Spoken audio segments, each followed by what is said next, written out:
Hey everybody, thanks for checking in on this status update. Instead of typing out a long-winded response, I figured I would do a video instead. So as we fill up the trailer here, and you might notice that it's filling up pretty slow, that's because I made all of the fill points on the farm as realistic as possible.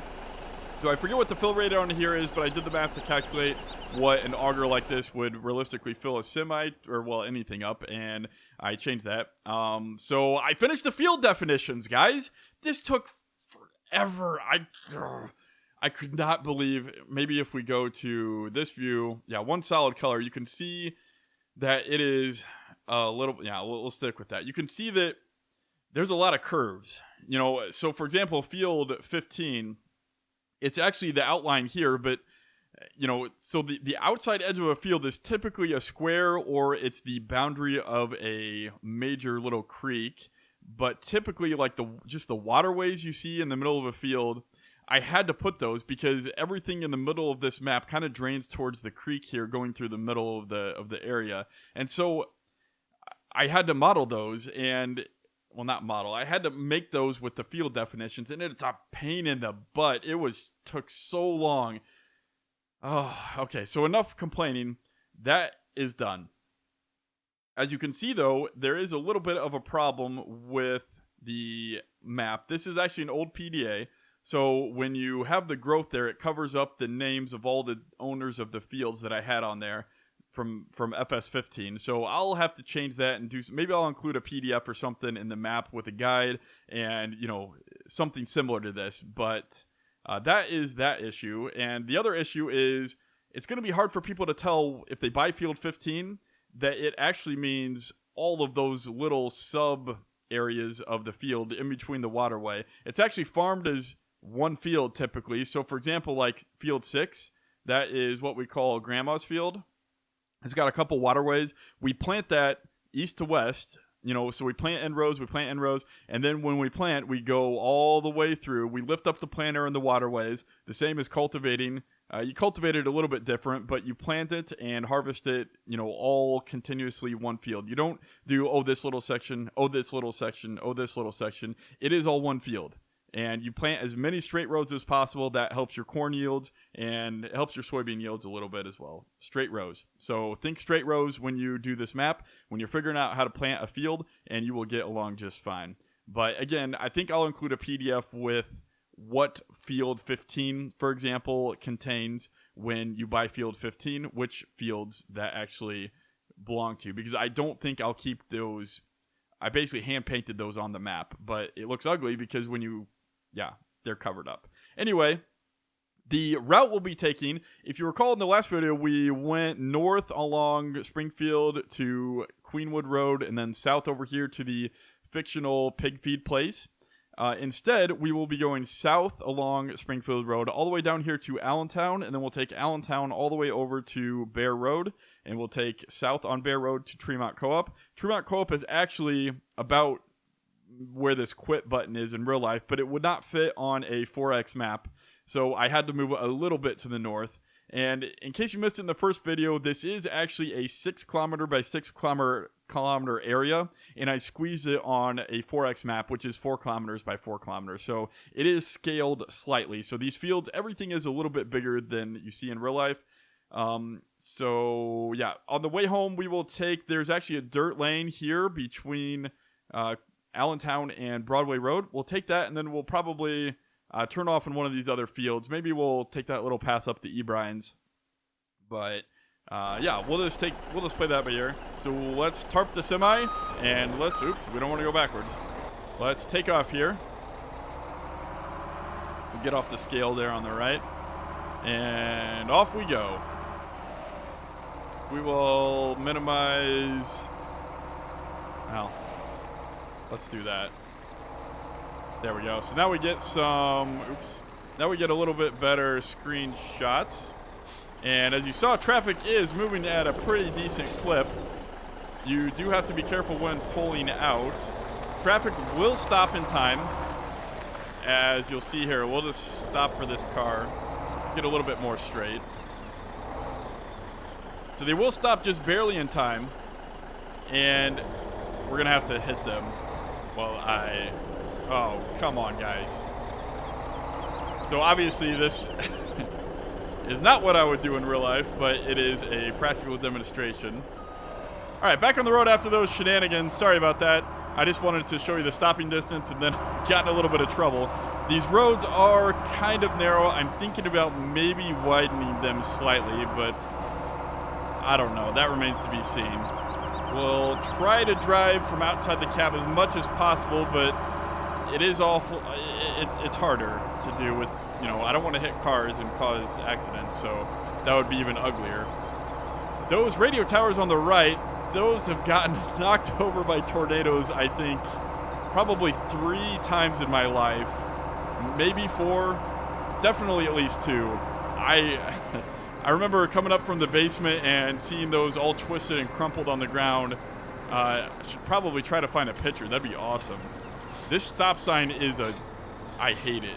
This didn't actually used to be a 4-way stop. It used to be through traffic for Springfield Road, which is what I'm driving. And as you can tell, if you're a trucker, you hate this stop sign because you have to stop going downhill and then you accelerate slowly up the hill with a full load of grain. Or if you're carrying any load. It's just a nightmare. But there were way too many accidents. They just, they had flashing lights. They had stop light. I think they had like 2 or 3 stop flashing warnings for the cross traffic that had to stop, and they still got in accidents, and people were just stupid. So I don't know. I guess they just didn't see people, so they had to take that away and put a 4-way stop in. So over on the right is a little local substation, and that is the Wildermuth Farm. I will add more detail to these farms as we go along. They're kind of empty right now, but sometimes we borrow the Wildermuth's equipment. We borrow their grain truck in the fall, so they're pretty cool farmers. They help Dad out a lot. Dad actually has Parkinson's, and so Rob Wildermuth is the farmer there. And his dad, they help Dad out a lot, so that's nice. This family used to do a big corn maze out there in that field, but they don't anymore. I'm not sure why. Let's continue along and get ready to brake here and turn left. So you will be able to farm some of the fields down there that way before you hit the map border. This is actually part of the prettier area over here where it goes down to the Little Creek area, and you get a little bit more, it's not just a standard flat area, so it's a nice area over here.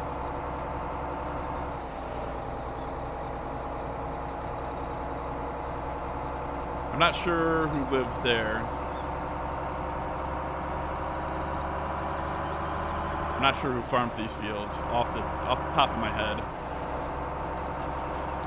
We're coming up on a this is probably the scariest experience I've ever had driving a truck. I was going too fast. I was speeding. I was probably going 60 or 65 down this hill. There's rarely a cop, and I was trying to make it to the elevator. If you save 2-3 minutes on every trip and you make 20-30 trips a day, that could be a couple extra trips in there. So you try to hurry as much as possible without, while being safe. But right there, that driveway, there was a guy trying to back his trailer in the driveway. And I didn't see him until you came over the crest of the hill there, about halfway down. And I started braking, but I was driving a Chevy C65, I think, and they just don't have the best brakes. They don't have, a trailer to help slow them down. They don't have air brakes, and I could not stop in time. I would have hit him, but fortunately he was able to back his trailer in the driveway before I passed him or hit him. So that was fortunate, because that would have turned out much worse. So we're coming up here on the, I took that turn a little bit too hard. We're coming up on that's the dirt path over there. Oh boy. Maybe I should check the weight balance. The center of mass might be too high on this trailer.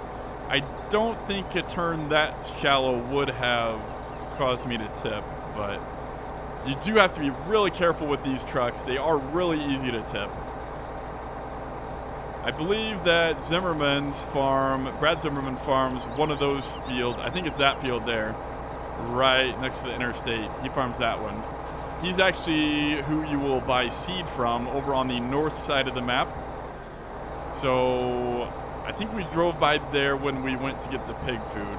Yeah, so you can look back in the first video on the first tour for that if you are curious. Please note that this is a work in progress. I say that a lot, but I've seen some grass on the roads that will get removed. Don't worry about that. That is a pet peeve. And then, of course, the map boundary looks hideous because there is no border on the map. So that's something I have to work on. Well, I have to figure out how to work on it because I'm not really good with images and models and applying images to a model without scaling it, you know, so the resolution looks ugly. So I don't know. I don't know what I'm going to do there. I would like to make it look as realistic and pretty as possible, but I don't know how to do that. So if anybody would love to help me put what the area really looks like, you know, based on Google along the edge there, that would be great. But until then, that's going to be a long process. That might hold up the map release a little bit.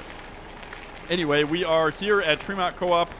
Typically, not typically, always, you pull in here and you have to stop. And you actually stop before that turn off, and then you untarp, and then you pull up, and you weigh yourself on the scale. And then there's a little suction thing that comes and takes a sample of your grain for moisture content and quality. And then you head on around back to dump. And there is Fremont Co-Op. Oh, that is an ugly conveyor up there on the top of the screen. I did not see that before. I'll have to fix that.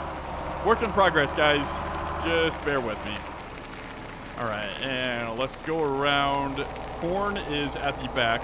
Obviously, in real life, they change these pits around based on the needs of what people are delivering, but right now it's corn or wheat and soybeans delivered there, and then corn around back. Oh, also those 3 vertical bins in the middle of the 2 pits, those are where you can actually buy corn, soybeans, and wheat. So you'll be able to do that. If you have pigs and you need food, you'll be able to come here and get a trailer full of grain for them. So sometimes when this elevator is busy, the line is backed up all the way around here. Like every line is all the way full, and sometimes I've even seen trucks on the road before. It's a chaotic process. Actually, they've kind of done a modification where instead of backing up on the road, they have trucks basically snake around the pathway I just took. They snake them around that way first before they weigh, and then you snake around again to dump, and then you go meet the scale. All in all, sometimes this whole process that I just did at the elevator can take 45 minutes to an hour on the busy days. You could waste a lot of time here. They try to keep it moving as fast as possible, but they can only do what they can do. And then even though they can dry corn so fast, but even still, sometimes they have to shut down early at like 6 or 7 based on they just have too much wet corn and the dryers can't keep up. So those years are the really slow ones when you have to stop working at 5 or 6. So now that we are done, well, we wouldn't put the tarp back on, and we wouldn't drive in the grass. Here you typically have to alternate with the trucks coming from those other pits and alternate with the incoming traffic to weigh yourself. They almost really need 2 scales. So here we go. So we will weigh outbound. You stop, and then a buzzer rings, and then you pull up here, and I should add something. They have a little blower system that you take your ticket from right there. And then, of course, you check your ticket for your name, your crop type, and the correct, whether it's cash or price later or sell. Or no, sorry, C is contract. Sell is cash price. So selling is you get the current price. Price later is, it's kind of like a contract that you enter in the day of the scale. You you say, okay, I'm going to price this later, and I'm going to sell it at a later date for a future price, whatever the future price is between now and, I think now and February is the built-in date. And then if you keep it longer than that, then you have to pay extra storage cost. But sometimes you do price later. Typically you make your most money with contracts when, like, so say right now in real life, it is the middle of the season, right? There's no corn being harvested. Corn prices are typically higher here than they are in the fall when all the grain's actually coming in. So you look at prices and historic trends and try to take out a contract, say for, I don't know, 1 million bushels or however much you think you'll be able to farm that year and supply. You take out a contract for that price, and then you fulfill that contract. So you would tell them, hey, this load is going towards the contract of, you know, this amount. Or you would say, this load is going towards the price later, or this load is selling across the scale. And all those things you actually have, truckers typically have, when you deliver on the elevator, they typically have like a folder sitting on the dashboard with all that information. So the people that weigh you on the first time in, they know to mark down all that info so that they get it right. But that's how it works in real life.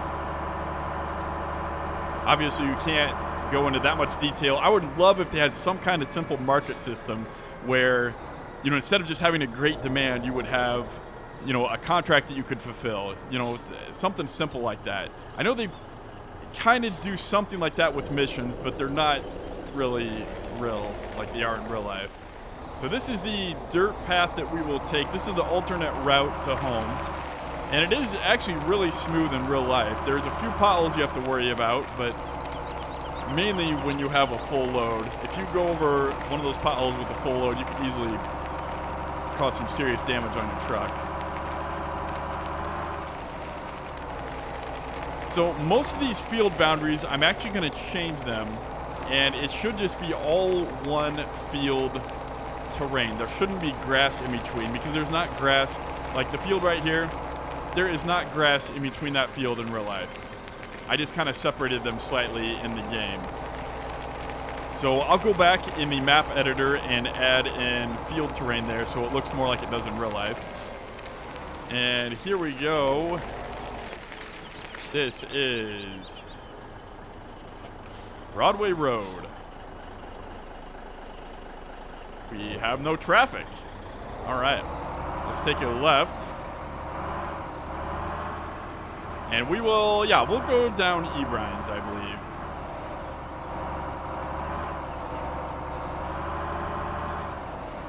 Going across this little bridge, and this is the fictional Prairie Farms Dairy. There is actually some kind of trucking business here because the... I actually didn't think I was going to put a dare on this map, and then... Whoops. We'll pretend that didn't happen. You didn't see that. This is why I don't talk and drive. So the... I need to add some grass. This is just getting ugly and uglier. Oh boy. So anyway, that truck entering the highway sign right there, that was actually there in real life. And as I was putting that down, I decided, you know what? I might as well just put a dairy there as well. So there we go. We are going back to Ebrines Farm. I'm so embarrassed. Here I am making a realistic video of the realistic map, and I do something totally unrealistic like that, but whatever. It was because I was trying to show you something special. So, whatever. One thing I have noticed on this map is because it is a scaled map, it's not true, right? So, when I did the height elevation, it's still, everything has the correct height, but because it's scaled, those heights change a little bit more rapidly than they do in real life. So the slopes are, what is that, 6 to 4 ratio, so 3 to 2 ratio. So there's a little bit acceleration of the slope. So these hills are a little bit more than they are in real life. Whoops, and we turned a little bit too early there into the ditch. I'm just messing this all kinds of up. So this is the Ebrine land, Ebrine Farm. We farm a few of the northern fields. A farmer by the name of Glick Acres, I think, is the official name of his farm, but his last name is Glick. And he farms the fields down here on the south end. We farm a couple over on the north end. He actually farms the majority of them. Oh, I need to smooth out that ditch area a little bit. Oh, and I need to add dirt here. Wow. I really should have done this route before. I noticed so many things here that I did not see in a Giants editor, but whatever. It's just a little update video. It's not a full release video or a preview. All right, so right over there on the north side of that waterway, we farm that section of Ebrines, and Glick farms the rest of the section of Ebrines back here. And then if we go over here to the north, this is another different Ebrines field that we actually farm.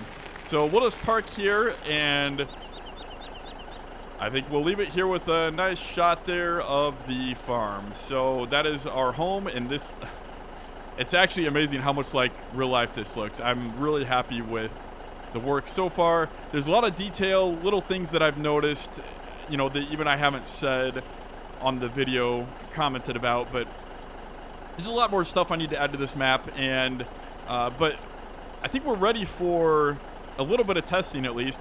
It's going to take a lot of testing. These fields are huge, and there's a lot of them, as you saw. So thanks for watching, guys. Be sure to subscribe and give a thumb if you liked, and if you didn't, be fair and give me a thumbs down. I am honest, and I want you to be too. So thanks, everybody, and have a good day.